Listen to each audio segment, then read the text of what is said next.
अस्सलाम वालेकुम एवरीवन, मैं हूं मोहम्मद तलहा। आप लोग देख रहे हैं तलहास फेस एकेडमी। बच्चों, हमारा चैप्टर नंबर 18 यानी कि magnetic field theory wise complete हो गया है। सारे लेक्चर अवेलेबल हैं, आप जाके देख सकते हैं। और अगर आप उन लेक्चर्स को समझ चुके हैं तो आज की ये जो वीडियो है ये है न्यूमेरिकल्स के बारे में। आज हम लोग यूनिट 18 मैग्नेटिक फील्ड्स के न्यूमेरिकल्स को सॉल्व करेंगे, समझेंगे उनके पीछे क्या लॉजिक है। तो चलिए स्टार्ट करते हैं विद आर क्वेश्चन नंबर 1। एक एल्यूमिनियम से बनी हुई विंडो है, ठीक है ना, एक खिड़की है, एल्यूमिनियम वाली खिड़कियाँ, और उसकी जो विड्थ है वो है बराबर 60 सेंटीमीटर के, और उसकी जो लेंथ है वो बराबर है 85 सेंटीमीटर के, as shown in the figure. जैसे कि इस फिगर के अंदर नज़र आ रहा है कि जो इस एल्यूमिनियम विंडो की चौड़ाई है वो 60 सेंटीमीटर है और जो लंबाई है वो 85 सेंटीमीटर है। अच्छा जी, when the window is closed, जब वो विंडो क्लोज हो जाती है तो जो मैग्नेटिक फ्लक्स डेंसिटी है यानी कि पर यूनिट एरिया कितना मैग्नेटिक फ्लक्स पास होता है तो वह है 1.8 10 रेज टू दी पावर -4। ठीक है, जबकि जो हमारे पास ये टेस्ला लिखा हुआ है टी, और ये नॉर्मल टू द विंडो है। जो मैग्नेटिक फील्ड है वो नॉर्मली एंटर हो रही है, नॉर्मल का मतलब समझ गया ना, 90 डिग्री पर। तो calculate the magnetic flux through the window, हमें मैग्नेटिक फ्लक्स मालूम करना है जो कि पास हो रहा होगा इस विंडो से। ठीक है, डेटा बनाते हैं, जो गिवन है मेंशन करते हैं। सबसे पहले हमें लेंथ मेंशन करनी पड़ेगी, ठीक है ना, विड्थ भी है, चलो पहले विड्थ कर देते हैं। तो सबसे पहले विड्थ ऑफ विंडो, विंडो की विड्थ को W से जाहिर कर देते हैं। ठीक है, ये हो जाएगा W, और ये बराबर है 60 सेंटीमीटर के। उसके बाद हमें गिवन है length of window, length of window इसको शो कर देते हैं L से, और ये बराबर है 85 सेंटीमीटर्स के। ठीक है, और क्या क्या है डेटा के अंदर available. Magnetic flux density given है B जो होती है मैग्नेटिक फ्लक्स डेंसिटी। ठीक है जी, और मैग्नेटिक फ्लक्स डेंसिटी कितनी है, यह है 1.8 10 raise to the power -4 tesla है। ठीक है, और यहाँ पर जो समझने वाली बात यह है कि जो एंगल बन रहा है, जो मैग्नेटिक फ्लक्स है वो एक्चुअली देखो ऐसे है। ये कहना चाह रहे हैं कि जो मैग्नेटिक फ्लक्स है वो नॉर्मल टू द विंडो है। अब है तो ये नॉर्मल टू द विंडो, लेकिन अगर एरिया वाइज देखा जाए तो जो विंडो का एरिया है वो भी इसी डायरेक्शन में है, और जो मैग्नेटिक फ्लक्स डेंसिटी है वो भी इसी एंगल पर है। तो ये थोड़ा सा आपने जहन में रखना है। बच्चे जो है ना इस नॉर्मल को देख के कन्फ्यूज़ हो जाते हैं, वो कहते हैं नॉर्मल का मतलब 90 डिग्री होता है। भाई सरफेस तो नॉर्मल है, लेकिन जो इसका एरिया है, इस खिड़की का जो एरिया है, एरिया वेक्टर है, वो actually in the same direction है to the magnetic flux density. तो याद रखिए यहाँ पर जो हम एंगल पुट करेंगे, एंगल ऑफ एरिया वेक्टर, ठीक है, जो कि मैग्नेटिक फील्ड के साथ बन रहा है थीटा, वो बराबर है 0 डिग्री इसके। ठीक है, मालूम क्या करना है हमें, मालूम करना है हमें मैग्नेटिक फ्लक्स, कि मैग्नेटिक फ्लक्स कितना होगा, और मैग्नेटिक फ्लक्स को हम शो करते हैं फाई बी से। ठीक है, इसका सिंबल फाई बी है। तो सब कुछ मालूम है, बस मैग्नेटिक फ्लक्स मालूम करना है हमें। तो अगर मैग्नेटिक फ्लक्स की डेफिनेशन को इस्तेमाल करें सॉल्यूशन में,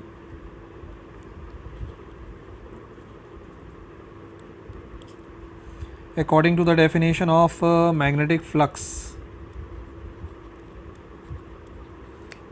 मैग्नेटिक फ्लक्स दो चीज़ों का डॉट प्रोडक्ट है। कौन सी दो चीज़ें जिनका डॉट प्रोडक्ट है, मैग्नेटिक फ्लक्स होता है dot product of magnetic field और एरिया।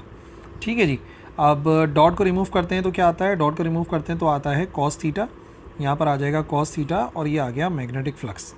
अब यहाँ पर रुक जाते हैं, इक्वेशन 1 का नाम देते हैं, पहले एरिया अलग से मालूम कर लेते हैं। एरिया ऑफ विंडो इसको अलग से मालूम करेंगे, फिर वैल्यूज पुट कर देंगे।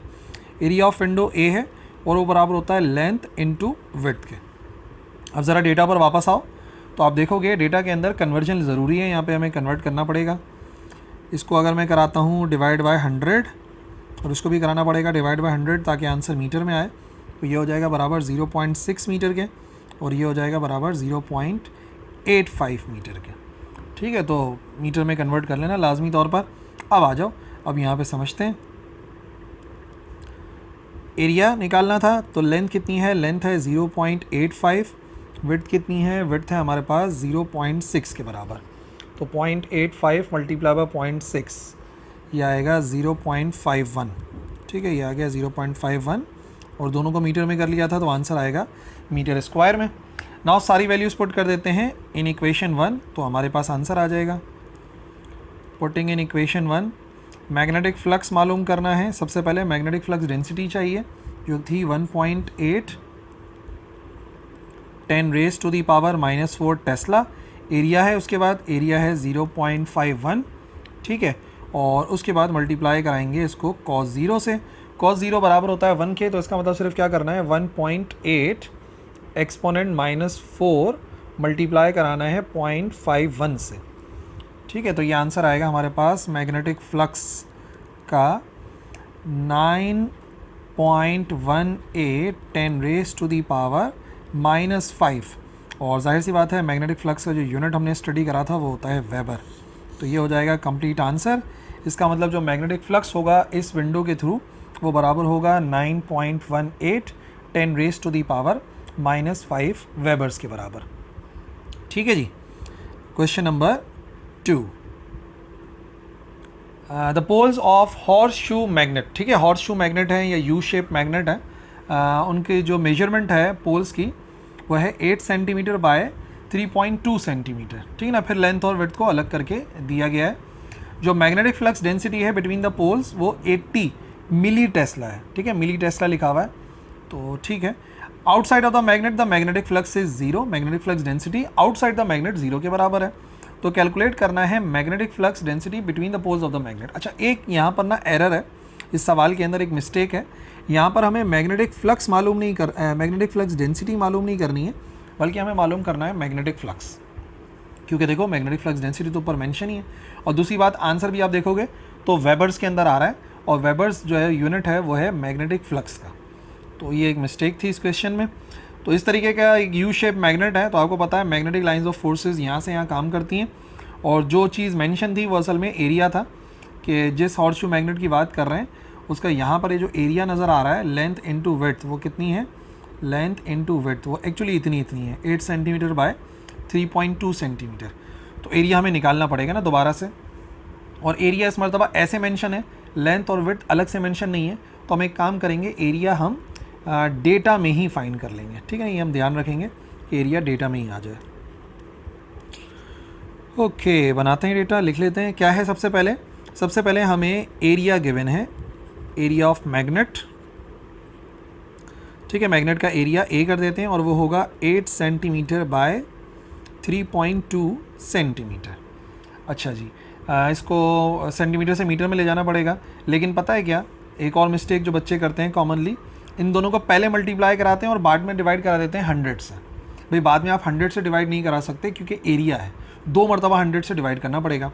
तो बेहतर ये कि इनको आपस में मल्टीप्लाई करने से पहले ही आप जो है वो डिवाइड बाय 100 कर लो, ताकि ऑटोमेटिकली ये जो है मीटर के अंदर आ जाए, फिर वो ईजी हो जाएगा हमारे लिए।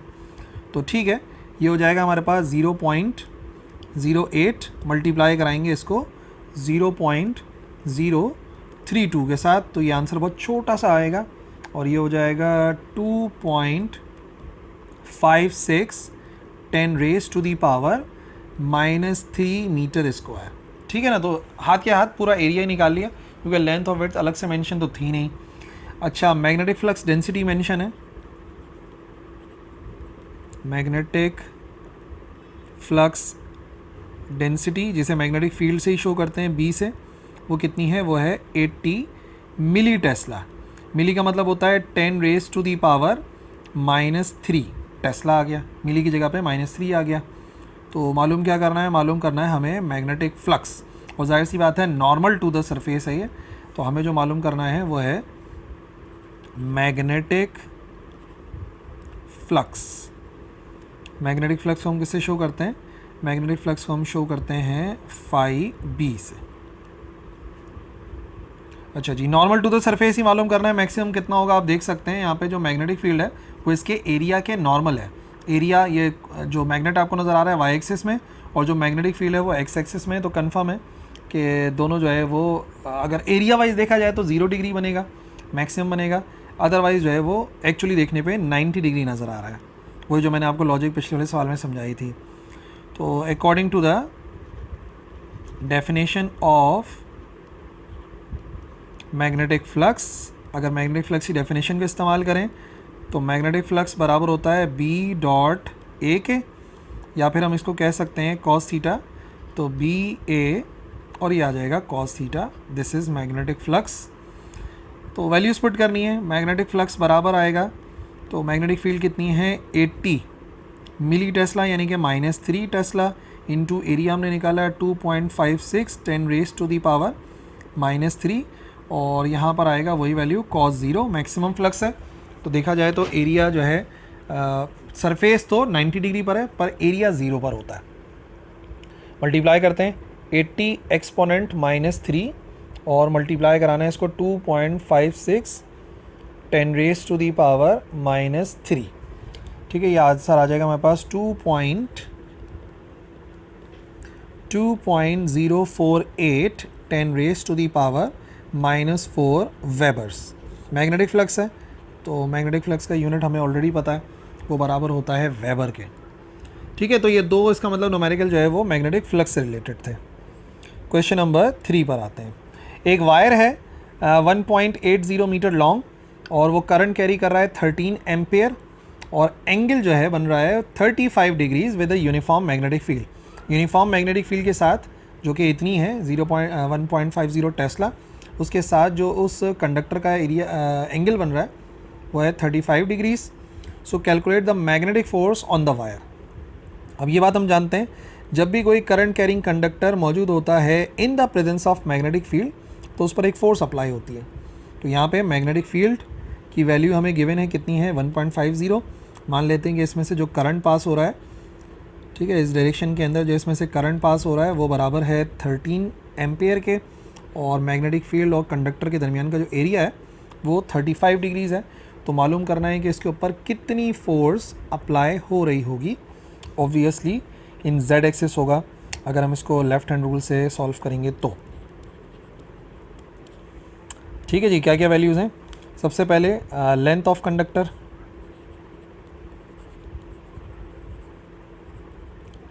ठीक है, एल से शो करते हैं। Length of conductor 1.80। फिर करंट कितना पास हो रहा है, current passing through the conductor I से शो करेंगे, ये होगा 13.0 एम्पियर। ठीक है, एंगल कितना बन रहा है थीटा, थीटा बराबर है 35.0 डिग्रीज़ के। अच्छा जी, मैग्नेटिक फील्ड कितनी है, मैग्नेटिक फील्ड की इंटेंसिटी बी से जाहिर करते हैं या मैग्नेटिक फ्लक्स डेंसिटी भी कह सकते हैं, ये बराबर है 1.50 टेस्ला। और calculate the magnetic force on the wire, हमें मालूम करनी है magnetic force on the wire. तो भाई करंट कैरिंग कंडक्टर पे जो फोर्स अप्लाई होती है उसका फॉर्मूला आपको पता होना चाहिए, तो कोई टेंशन की बात ही नहीं है। तो हम ये जानते हैं बात कि the magnetic force is given by F बराबर होता है BIL और साथ में आता है sine theta, bill sine theta ना। जब भी कोई करंट कैरिंग कंडक्टर मौजूद होता है मैग्नेटिक फील्ड में तो उस पर जो फोर्स अप्लाई होती है वो बराबर होती है बिल साइन थीटा के। तो अब देख लेते हैं, F की वैल्यू तो फाइंड करनी है। मैग्नेटिक फील्ड है 1.50 मल्टीप्लाई बाय करंट है 13.0। ठीक है, लेंथ कितनी है, लेंथ है 1.80 और एंगल बन रहा है, तो ये आ जाएगा हमारे पास साइन बिल साइन थीटा, तो साइन आ जाएगा 35 डिग्रीज़ के बराबर। तो मेरे ख्याल से तो एक साथ ही कर लो, या चलो साइन 35 अलग से मालूम कर लेते हैं। पहले निकाल लेते हैं साइन 35, ये आएगा 0.573 मल्टीप्लाई बाय 0.573। ठीक है, तीन वैल्यूज़ बहुत हैं और ये हो जाएगा 1.50 मल्टीप्लाई बाय 13.0 मल्टीप्लाई बाय 1.80। ठीक है, ये आ गया हमारे पास 35.1।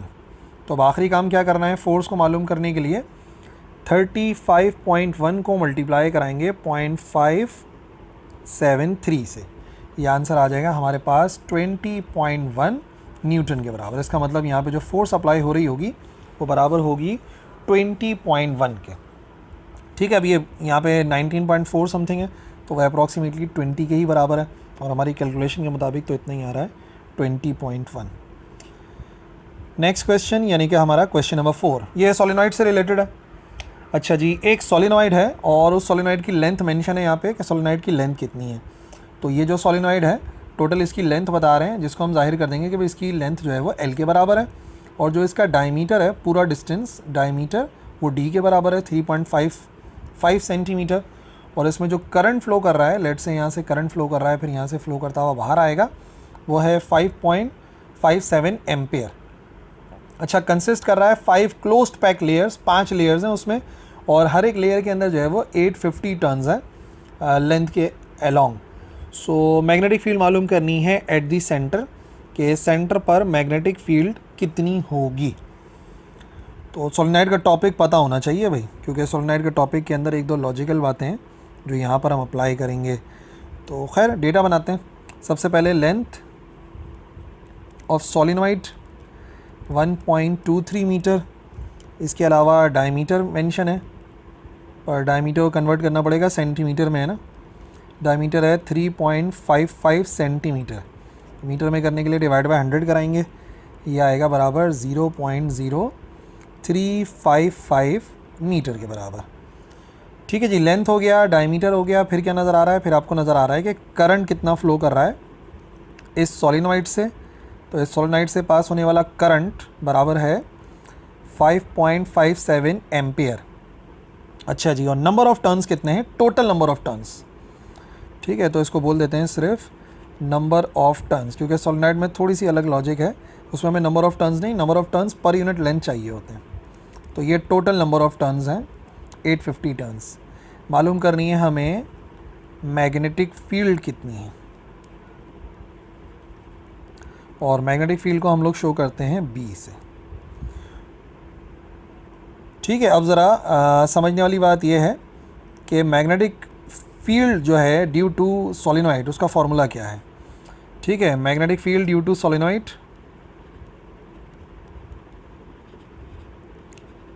ड्यू टू सोलेनॉइड, इसके लिए फार्मूला हम इस्तेमाल करते हैं, B बराबर होता है म्यू नॉट एन आई के। म्यू नॉट जो है वो परमीएबिलिटी है और फ्री स्पेस, जिसका कांस्टेंट आमतौर पर पेपर में गिवन भी होता है, नहीं तो आपको याद भी रखना है, मैं फिर भी ऊपर लिख देता हूँ। जो म्यू नॉट है वो एक्चुअली बराबर होता है 4 पाई 10⁻⁻⁻7 टेस्ला मीटर पर एम्पियर। तो गिवन भी होती है, नहीं तो आप याद भी रख सकते हो। एन जो है वो number of turns per unit length है, और आई जो है वो करंट है। अब सबसे पहले हमें क्या करना पड़ेगा, हमें मालूम करना पड़ेगा number of turns per unit length. पहला हमारा काम ये है ना, number of turns per unit length निकालना पड़ेगा। Number of turns per unit length, जिसको हम स्मॉल n से शो करते हैं। क्या करना पड़ेगा स्मॉल n निकालने के लिए, कैपिटल N को डिवाइड करना पड़ेगा लेंथ से। तो कैपिटल N कितना है 850 है, और जो हमारी सोलेनॉइड है उसकी लेंथ है 1.23। तो 850 को डिवाइड कराते हैं 1.23 से, ये आंसर आएगा हमारे पास। अच्छा, ये नंबर ऑफ़ टर्न्स आएंगे एक लेयर के ना, फिर उसको मल्टीप्लाई 5 कर लेंगे। फ़िलहाल जो n का आंसर आ रहा है वो आ रहा है 691.05 है, तो बस 691 कर देते हैं। और इसी को मैं मालूम करूँगा फॉर 5 लेयर्स ना, 5 लेयर्स बन रही हैं, for 5 layers, layers wise change हो सकता है। तो 5 लेयर्स के लिए जो n की वैल्यू निकालेंगे वो आ जाएगा 691 मल्टीप्लाई बाय 5 करके, उसको फिर हमें पुट करना पड़ेगा। तो 691 को मल्टीप्लाई कराते हैं 5 से, यह आ जाएगा 3455। ठीक है, ये आ गए total number of turns per unit length वाले। ठीक है जी, तो ध्यान में रखना है, क्योंकि यहाँ पे लेयर की बात हो रही थी, 5 लेयर्स थी, तो 5 से मल्टीप्लाई कर दिया total number of turns per unit length निकालने के लिए। बाकी तो सारी वैल्यूज़ आपको नज़र आ ही रही हैं, उन्हें हम इक्वेशन 1 में पुट कर देते हैं। Putting values in equation 1, putting values in equation 1। तो क्या बनी equation 1, implies that magnetic field बराबर होती है म्यू नॉट एन आई के बराबर। तो म्यू नॉट तो कांस्टेंट है, 4 पाई एक्सपोनेंट -7 टेस्ला मीटर पर एम्पियर। नंबर ऑफ़ टर्न्स आए हैं 3455, और मल्टीप्लाई करा देंगे करंट से। करंट कितना फ़्लो कर रहा था 5.57। ठीक है, वैल्यूज़ पुट करता हूँ, 4 पाई एक्सपोनेंट -7 मल्टीप्लाई बाय 3455 और मल्टीप्लाई कराएंगे 5.57 से। ठीक है, तो ये आंसर आएगा हमारे पास 0.02417 भी लिख देते हैं। और ये आंसर किस में आ गया? ये आ गया टेस्ला में। अब मैग्नेटिक फील्ड का यूनिट वैसे तो टेस्ला होता है, पर बुक में आप आंसर देखेंगे तो मिली टेस्ला के अंदर मेंशन है। तो मिली टेस्ला में करने के लिए इसको मल्टीप्लाई बाय 1000 करना पड़ेगा ताकि मिली में आंसर आ जाए। तो जो आंसर आएगा मैग्नेटिक फील्ड का हो जाएगा 1 2 3 डेसिमल शिफ्ट कर दो 24.17 मिली टेस्ला। ठीक है, कम है मैग्नेटिक फील्ड, तो हम इसको मिली टेस्ला में मेजर कर सकते हैं। Question number 5, a moving coil galvanometer. Question पढ़ते ही समझ में आ गया, बात हो रही है मूविंग कॉइल गैल्वानोमीटर की, जिसकी रेजिस्टेंस मेंशन है 50 ओम के बराबर। ठीक है, ये गैल्वानोमीटर की रेजिस्टेंस है और आमतौर पे हम इसको RG से जाहिर करते हैं। ठीक है, सर्किट भी देख लो, जो गैल्वानोमीटर की रेजिस्टेंस होती है उसको हम शो करते हैं RG से, जो कि 50 ओम के बराबर है। और वो फुल स्केल डिफ्लेक्शन करंट देता है 4 मिली एम्पियर पे। फुल स्केल डिफ्लेक्शन करंट को IG से जाहिर किया जाता है। हमने उसकी मदद से एक वोल्ट मीटर को बनाया, और वोल्ट मीटर कैसे बनता है? जब एक गैल्वानोमीटर के साथ सीरीज़ में एक हाई रेजिस्टेंस लगाते हैं। तो हमने जो यहाँ पे सीरीज़ में रेजिस्टेंस लगाई, जो कि वैल्यू है ये RX की, वो है 5 kilo ohms. So calculate the maximum voltage that can be measured using this voltmeter. तो ये जो वोल्ट मीटर हमने बनाया है, इससे मैक्सिमम कितना जो है हम वोल्टेज मेजर कर सकते हैं, ये चीज़ जो है वो रिक्वायर्ड है। तो वोल्ट मीटर बन रहा है, तो फार्मूला भी वोल्ट मीटर वाला ही लगना चाहिए, आपको टॉपिक पता होना चाहिए ये। तो रेजिस्टेंस ऑफ गैल्वानोमीटर, सबसे पहले गैल्वानोमीटर की रेजिस्टेंस देखते हैं। गैल्वानोमीटर की रेजिस्टेंस को हम शो करते हैं RG से, और वो बराबर है 50 ओम के। फिर full scale deflection current, full scale deflection current, ठीक है, शॉर्ट में लिख दिया मैंने, ये हो गया IG। और ये कितना है? हमेशा कम होता है, 4 मिली एम्पेयर है। मिली का मतलब 10⁻³ या डिवाइड बाय 1000 करा दो, एक ही बात है, एक ही बात है। तो अगर मैं फॉर एग्जांपल एक्सपोनेंट नहीं लिखता और मैं डिवाइड बाय 1000 कराता हूँ, तो ये आंसर आ जाएगा बराबर हमारे 0.004 एम्पियर के। ठीक है, अच्छा, कितनी लगाई है RX high resistance? Series resistance जो हमने लगाई है, जिसको RX से जाहिर किया जाता है वोल्ट मीटर के केस में, वो है 5 किलो ओम्स। किलो का मतलब होता है 1000, तो ये जो 5 किलो ओम लिखा हुआ है, इसको हम लिख सकते हैं 5000 ओम्स। 5 किलो ओम का मतलब 5000 ओम्स। तो कितना मैक्सिमम वोल्टेज जो है वो मेजर किया जा सकता है, ये हमें कैलकुलेट करना है। मैक्सिमम वोल्टेज यानी कि V से जाहिर करते हैं। अब यहाँ पर बात हो रही है वोल्ट मीटर की ना, तो जस्ट वोल्ट मीटर वाला हमें फार्मूला अप्लाई करना है, और कुछ भी एक्स्ट्रा काम नहीं है। तो हमें पता है जो वोल्ट मीटर के केस का फार्मूला है, RX बराबर होता है V divide by IG minus का RG। अब अगर आप यहाँ पे देखो तो सिर्फ जो है वो V गिवन नहीं है, बाकी तो सब गिवन है। वैल्यूज पुट कर देते हैं। RX कितना है? 5000 ओम्स। वोल्टेज कितना मैक्सिमम नाप सकते हैं इससे? 0.004 और माइनस का RG सिर्फ बराबर है 50 के।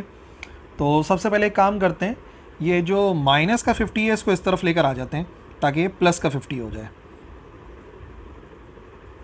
ये बन जाएगा 5000 और प्लस यहाँ पे आके हो जाएगा 50, और वहाँ पे बच जाएगा V डिवाइड बाय IG यानी कि 0.004। तो ये तो आपको समझ में आ गया कितना है, ये हो जाएगा 5050, सही है। और फिर इसको मल्टीप्लाई करा देंगे 0.004 से, वोल्टेज अलग हो जाएगा। तो कितना मैक्सिमम वोल्टेज हम मेजर कर सकते हैं? मल्टीप्लाई करा दो, 50 मल्टीप्लाई बाय 0.004, यह आंसर आ गया हमारे पास 20.2 के। इसका मतलब इस रेजिस्टेंस के ज़रिए अगर इस गैल्वानोमीटर को वोल्ट मीटर में कन्वर्ट किया जाएगा तो उसकी जो रेंज है वो 20.2 होगी, यानी कि मैक्सिमम वोल्टेज हम 20.2 मेजर कर पाएंगे। ठीक है। Question number 6, compute the magnitude of magnetic field. हमें मालूम करनी है magnetic field of a long straight current carrying wire है, और डिस्टेंस दिया हुआ है 1 मीटर का, सही है, और करंट भी दिया हुआ है 1 मीटर, सॉरी 1 एम्पियर का करंट है और 1 मीटर का डिस्टेंस है। और कंपेयर करना है इसको अर्थ की मैग्नेटिक फील्ड के साथ। अब अर्थ की मैग्नेटिक फील्ड आमतौर पे क्वेश्चन में मेंशन होती है, लेकिन चलो मैं अभी आपको लिख के बता दूंगा कि अर्थ की मैग्नेटिक फील्ड कितनी है। वैसे वो क्वेश्चन नंबर 7 के अंदर मेंशन भी है, ठीक है। तो बस सिंपल सा एक वायर है, करंट कैरिंग कंडक्टर है, जिसमें से करंट आई पास हो रहा है 1 एम्पियर के बराबर, और हमने उससे 1 मीटर के फासले के ऊपर पता है मैग्नेटिक फील्ड कैलकुलेट करनी है। तो जो डिस्टेंस है एक्चुअली, जिसको हम आर से शो करते हैं, वो बराबर है 1 मीटर के। डेटा बना लेते हैं, सवाल तो आसान सा है। सबसे पहले मैग्नेटिक फील्ड कैलकुलेट करनी है, मैग्नेटिक फील्ड बी कैलकुलेट करना है, ठीक है। पहला पार्ट तो यही है। और करंट कितना पास हो रहा है, करंट आई 1 एम्पियर है, और कितने डिस्टेंस पे मेजर करना है, डिस्टेंस को हम इस केस में आर से जाहिर करते हैं, ये नहीं भूलना, पता चला एस बोल दो, तो 1 मीटर हो गया, तो ये तो पता लग जाएगा। इसके साथ साथ इसको कंपेयर करना है अर्थ की मैग्नेटिक फील्ड के साथ कि भाई कितना जो है वो कितने गुना है, 100 गुना है, 200 गुना है, तो उसके साथ हमें इसको कंपेयर करना पड़ेगा कि जो हमारी मैग्नेटिक फील्ड है वो अर्थ के मैग्नेटिक फील्ड का कितने गुना है ना, इसको कैलकुलेट करना है। तो इसको कंपैरिजन वाले पार्ट में लिख देते हैं। और जो अर्थ की मैग्नेटिक फील्ड है वो मैंने कहा था कि आमतौर पे गिवन होती है, तो जो गिवन हो उससे सॉल्व कर लेना। फिलहाल जो क्वेश्चन नंबर 7 में मेंशन है ना, magnetic field due to earth, ये मैं लिख देता हूँ, और वहाँ पे मेंशन है वो बराबर है 5 एक्सपोनेंट -5 टेस्ला के बराबर, ठीक है ना। अर्थ की मैग्नेटिक फील्ड है जो कि क्वेश्चन नंबर 7 में मेंशन है, तो वही वाली वैल्यू हम यहाँ पे यूज़ कर लेंगे, जो भी आंसर आएगा फिर देखा जाएगा। अच्छा जी, अब सबसे पहले कैलकुलेट करते हैं कि किसी भी कंडक्टर से अगर करंट पास हो रहा होता है तो मैग्नेटिक फील्ड कितनी बनती है। तो magnetic field due to current carrying conductor, कोई करंट कैरिंग कंडक्टर है तो उसकी वजह से जो मैग्नेटिक फील्ड बनती है वो कितनी होती है। वैसे मैंने इसको आपको लेक्चर में भी समझाया था, इसको बायोट-सैवर्ट लॉ कहते हैं, और मैग्नेटिक फील्ड बराबर होती है μ0 I divide by 2 pi R के बराबर। तो सिंपल सा फार्मूला है, आर डिस्टेंस है, आई करंट है, और मैग्नेटिक फील्ड उसी के ऊपर डिपेंड करती है। तो वैल्यूज़ पुट करते हैं। सबसे पहले μ0 की वैल्यू, μ0 बराबर होता है 4 पाई, कांस्टेंट है ना, ये भी पिछले क्वेश्चन में समझाया था मैंने, 4 पाई एक्सपोनेंट -7। अच्छा जी, करंट कितना है, करंट पास हो रहा है 1 एम्पियर डिवाइड बाय 2, और फिर यहाँ पे आ गया पाई, पाई को एज इट इज़ छोड़ देता हूँ, और फिर वैल्यू पुट कर देता हूँ आर की, ठीक है। आर की वैल्यू कितनी है, आर की वैल्यू भी बराबर है 1 के। तो जो कैंसिल हो रहा है उसे कैंसिल कर दो। यहाँ पे देखो पाई से पाई कैंसिल हो गया, 2 1 ज़ार 2, 2 2 ज़ार 4, बाकी 1 तो ख़त्म हो गया एज इट इज़। तो इसका मतलब डायरेक्ट आंसर भी कर सकते हो आप बिना कैलकुलेटर के ना, ये बचेगा 2 एक्सपोनेंट -7 टेस्ला के बराबर। तो जो मैग्नेटिक फील्ड है एक्चुअली वो आ रही है इस तार की वजह से, वो है 2 एक्सपोनेंट -7 टेस्ला के बराबर। अब हमारे अर्थ की मैग्नेटिक फील्ड के लिहाज से ये कितनी हो जाएगी, ये 100 तो नहीं आएगी, देख लेते हैं कितनी है, लेकिन हमारा ये वाला आंसर 2 एक्सपोनेंट -7 टेस्ला ही आ रहा है। अच्छा जी, दोनों को कंपेयर करना था, तो हमें पता है कि हमें वैल्यू चाहिए b divide by B E की वैल्यू। तो हमारा आंसर आया 2 एक्सपोनेंट -7 के बराबर, और डिवाइड बाय क्या करना है 5 एक्सपोनेंट -5, ठीक है। दोनों को डिवाइड कराना पड़ेगा ना, तभी हमें जो है वो पता चलेगा कितना आ रहा है, यानी कितने गुना है। तो ये हो जाएगा 2 डिवाइड बाय 5, 2 डिवाइड बाय 5 हो गया, या डायरेक्ट लिख लेते हैं 2 एक्सपोनेंट -7 डिवाइड बाय 5 एक्सपोनेंट -5, ये आएगा हमारे पास 0.004, ठीक है। और अगर रीअरेंज करें तो जो हमारी मैग्नेटिक फील्ड है वो अर्थ के मैग्नेटिक फील्ड के 0.004 टाइम्स आ रही है, ठीक है। जो करेक्ट आंसर है वो इतना ही आएगा। अब पता नहीं बुक में उन्होंने 100% बोला हुआ है, मतलब ऐसा कैसे हो सकता है कि तार से करंट पास हो और उसकी जो मैग्नेटिक फील्ड बने वो अर्थ से भी 100 गुना बड़ी बने, ऐसा नहीं है, बहुत ही स्मॉल अमाउंट में बनेगी। तो जो दोनों का रेशो है वो एक्चुअली इसी के बराबर आएगा, यानी कि जो हमारी मैग्नेटिक फील्ड है वो अर्थ की मैग्नेटिक फील्ड का 0.004 टाइम्स है, ठीक है। वो करेक्शन कर लेना आंसर में, बुक में भी, ताकि बाद में कंफ्यूज ना हो। Question number 7, find the current in a long straight wire. Current मालूम करना है एक लॉन्ग स्ट्रेट वायर में, जो प्रोड्यूस करे magnetic field twice the strength of earth. Earth की जो मैग्नेटिक फील्ड है उसका ट्वाइस जो है वो प्रोड्यूस करे magnetic field at a distance of 5 centimetre from the wire, और डिस्टेंस इस मरतबा 5 है, और मैग्नेटिक फील्ड ऑफ अर्थ जो है वो मेंशन है 5 एक्सपोनेंट -5 टेस्ला, जो मैंने आपको पिछले सवाल में बताई थी। तो भाई देखो बिल्कुल वही सवाल है, डिफरेंस सिर्फ इतना हो गया कि इस मरतबा हमें मैग्नेटिक फील्ड गिवन है और करंट की वैल्यू मालूम करनी है। तो पिछले सवाल के जैसा है काफ़ी हद तक ना। डेटा में हम मेंशन करेंगे भाई हमें करंट रिक्वायर्ड है, ठीक है, हमें वैल्यू ऑफ करंट रिक्वायर्ड है, तो ये तो आ गया आई जो रिक्वायर्ड है। अच्छा, मैग्नेटिक फील्ड कितनी प्रोड्यूस हो रही है? मैग्नेटिक फील्ड प्रोड्यूस हो रही है ट्वाइस ऑफ अर्थ। तो एक काम करते हैं ना, जो मैग्नेटिक फील्ड प्रोड्यूस हो रही है ट्वाइस ऑफ अर्थ, तो अर्थ की कितनी होती है? अर्थ की होती है 5.0 एक्सपोनेंट -5, इसको मल्टीप्लाई बाय आप करवा दें, कितना मल्टीप्लाई बाय 2 करवा दें, तो ये कितना आ जाएगा? ये आ जाएगा 1 एक्सपोनेंट -4 टेस्ला के बराबर, या 10 एक्सपोनेंट -5 भी कर सकते हो। अच्छा जी, डिस्टेंस कितना है? डिस्टेंस को r से जाहिर करते हैं हम इस फार्मूले के अंदर, और वो है 5 सेंटीमीटर, जो कि मीटर में होना चाहिए, डिवाइड बाय 100 कराएंगे तो ये आ जाएगा 0.05 मीटर के बराबर। करंट मालूम करना है, और डिस्टेंस और मैग्नेटिक फील्ड मेंशन है। इसको पढ़ते ही आपके जहन में बायोट-सैवर्ट लॉ आना चाहिए। Magnetic field due to current actually किसके बराबर होती है? Magnetic field due to current बराबर होती है μ0I डिवाइड बाय 2πr के। तो फिलहाल तो आई हमें कैलकुलेट करना है, आई को रीअरेंज करोगे तो ये हो जाएगा magnetic field multiply by 2πr, सही है, 2πr जाके मल्टीप्लाई हो गया, और डिवाइड इसको μ0 से करा देंगे। मैग्नेटिक फील्ड है 1 एक्सपोनेंट -4, 2π की वैल्यू 3.14, और डिस्टेंस है 0.05, और μ0 की वैल्यू तो आपको पता है 4π एक्सपोनेंट -7 होती है। तो मेजॉरिटी तो यहीं पर ही कैंसिल हो जाएंगे, पाई से पाई हुआ कैंसिल, 2 1s are 2, और ये हो गया 2 2s are 4। तो जो जो वैल्यूज़ बची हैं लिख लेते हैं, फिर अगले स्टेप में उसको कैलकुलेट कर लेंगे। ऊपर बचा 1 एक्सपोनेंट -4, यहाँ पे बच गया मल्टीप्लाई बाय 0.05, और डिवाइड में आ गया 2 एक्सपोनेंट -7। तो यहाँ से कैलकुलेट हो जाएगा करंट। 1 एक्सपोनेंट -4 मल्टीप्लाई बाय 0.05 और डिवाइड कराना पड़ेगा 2 एक्सपोनेंट -7 से, ये आ गया 25 एम्पियर। इसका मतलब जो करंट पास हो रहा होगा इस तार से, जो कि प्रोड्यूस कर रहा है magnetic field twice the strength of earth at a distance of 5 centimetre, actually बराबर होगा 25 एम्पियर के। और पिछले वाले सवाल में आपको पता है कि सिर्फ 1 एम्पियर करंट था, तभी मैग्नेटिक फील्ड जो है कम प्रोड्यूस हो रही थी। ठीक है जी। क्वेश्चन नंबर 8, जो कि एक्चुअली हमारा लास्ट क्वेश्चन होगा, what is flux density at a distance of 0.1 metre. ठीक है, मैग्नेटिक फ्लक्स डेंसिटी मालूम करनी है एक तार से। ठीक है, ये एक तार है जिसमें से करंट पास हो रहा है 6.5 एम्पियर, इसको I1 का नाम दे देंगे।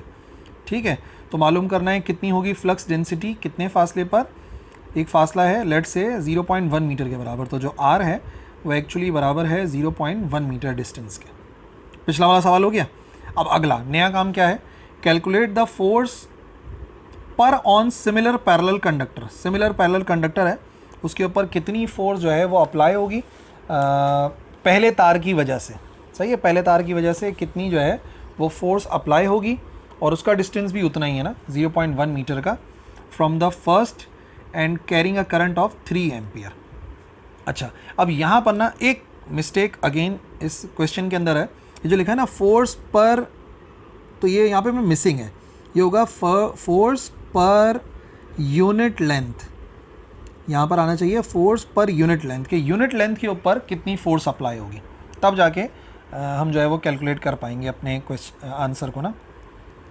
डेटा बनाते हैं, पहला वाला पार्ट तो बहरहाल पिछले वाले की तरह ही है, तो वो तो आप तो फ़ौरन ही कर लोगे, उसमें मसला नहीं है। क्या मालूम करना है, फ्लक्स डेंसिटी मालूम करनी है। मैग्नेटिक फ्लक्स डेंसिटी का दूसरा नाम होता है मैग्नेटिक फील्ड, तो इसका मतलब हमें मैग्नेटिक फील्ड कैलकुलेट करनी है। अच्छा जी, डिस्टेंस कितना है, R से जाहिर करते हैं 0.1 मीटर, अच्छा जी, करंट कितना गुजर रहा है? करंट जो फर्स्ट वायर से गुजर रहा है I1 6.5 एम्पेयर। सही है, तो ये तो हो गया पहला वाला पार्ट ना। सेकंड जो क्वेश्चन है उसके अंदर कह रहे हैं कि हमें मालूम करनी है force per unit length.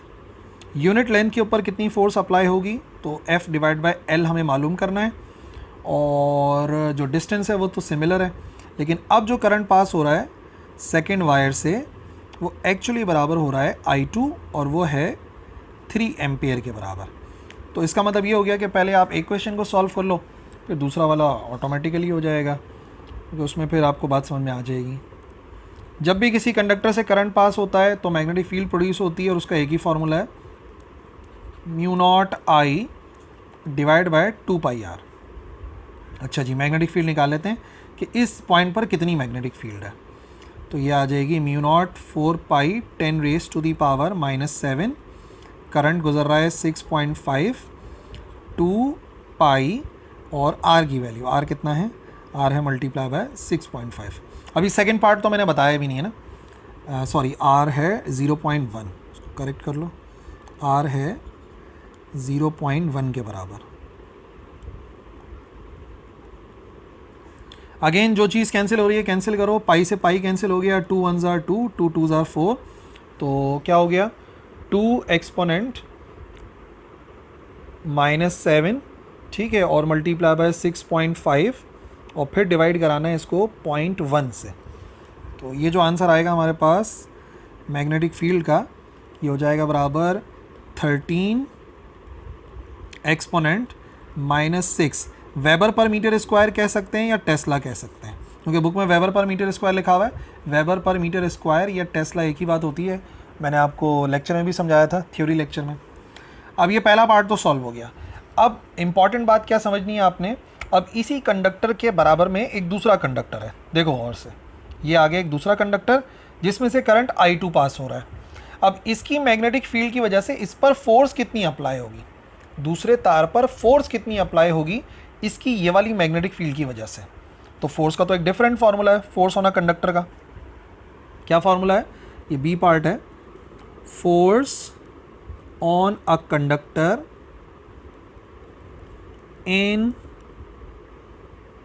Magnetic field. Magnetic field में कितनी फोर्स अप्लाई होती है किसी कंडक्टर पे, उसका फार्मूला है F = BIL sin थीटा। ठीक है, एंगल कितना है, सबसे पहली बात एंगल बराबर है 90 डिग्रीज़ के। करंट और मैग्नेटिक फील्ड के दरमियान का एंगल देख लो, क्लियरली नज़र आ रहा है 90 डिग्री है। करंट इसमें y एक्सिस में जा रहा है, और मैग्नेटिक फील्ड कंफर्म है कि इस तरीके से उसके परपेंडिकुलर काम कर रही है, सेम डायरेक्शन में नहीं है। तो इसका मतलब 90 डिग्री है, साइन 90 बराबर होता है 1 के, तो ये आ जाएगा F = सिर्फ आएगा BIL। सही है, फार्मूला तो हो गया F = BIL। अब इस केस के अंदर हमें मालूम करना है F डिवाइड बाय L। तो इन दिस केस, इस केस के अंदर F/L किसके बराबर आ जाएगा, B × I के। मैग्नेटिक फील्ड पहले कंडक्टर की वजह से हो रही है और करंट दूसरे वाले कंडक्टर में फ्लो कर रहा है। तो इम्पॉर्टेंट बात यह है कि इस वाले कंडक्टर में मैग्नेटिक फील्ड पहले वाले कंडक्टर की है और करंट दूसरे वाले कंडक्टर में, तभी तो फोर्स अप्लाई हो रही है। तो F divide by L, magnetic field हमने कितनी निकाली थी, मैग्नेटिक फील्ड आई थी 13 एक्सपोनेंट -6 टेस्ला, और मल्टीप्लाई कराना है दूसरे से गुजरने वाले करंट से।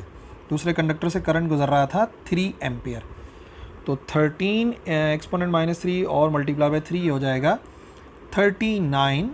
फोर्स डिवाइड बाय L है, तो आंसर आएगा 39 एक्सपोनेंट -6 न्यूटन पर मीटर, क्योंकि पर मीटर मालूम करने के लिए बोला गया था, तो पर मीटर हमें लिखना पड़ेगा। ठीक है ना। अब ये क्वेश्चन के अंदर थोड़ी सी मिस्टेक थी, इस वजह से उसको हमें करना पड़ा। ये 39 एक्सपोनेंट -6 जो आंसर आ रहा है हमारा, ये है calculate the force per unit length. ठीक है, फोर्स पर ऑन अ सिमिलर कंडक्टर, वो एक मिस्टेक थी। ओके जी, तो ये हो गए आज के हमारे सारे numerical. I hope chapter number 18 magnetic field के न्यूमेरिकल भी क्लियर हो गए होंगे। कन्फ्यूजन है तो कमेंट सेक्शन में पूछा जा सकता है, मैं इंशाल्लाह ज़रूर रिप्लाई करूँगा। That's all for this video. अल्लाह हाफिज़।